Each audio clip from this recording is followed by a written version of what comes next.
अंगूरी से ढेर इस्तेमाल करेला। आ की अलग से बिल बना दे वो। हाँ तो भाई लोग का हाल चल बा हो, हम आशा करतनी कि रउआ लोग ठीक होके। जाने कौन धंधा ई धइले बा।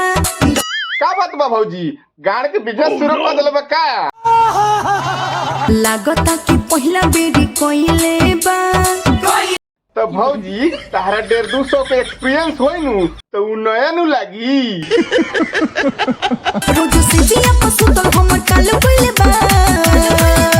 साचो का काम सूत्र वाला किताब पढ़ के आइल होई, यही से रोज रोज नया नया स्टेप करत होई। अंगूरी से ढेर इस्तेमाल करेला।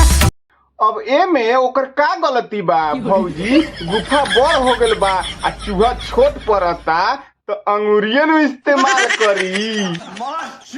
भैया जी आप तो उ तो खला के जगह ही एक खाल करेला। जोरे बहनचोर, आ पहिले से नली से नहर हो गइल बा आ इतना खाल बा तो उ खलके में नु खाल करी आ की अलग से बिल बना दे वो। खाली तानिया छते जियल मुहाल कोइले बा।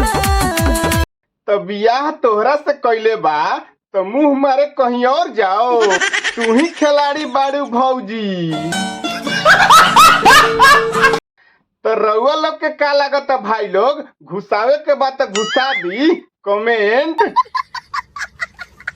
मिलत तनी अगला वीडियो में, लेकिन जाए से पहले चैनल के सब्सक्राइब कर देम। बाय बाय, टेक केयर, जय हिंद।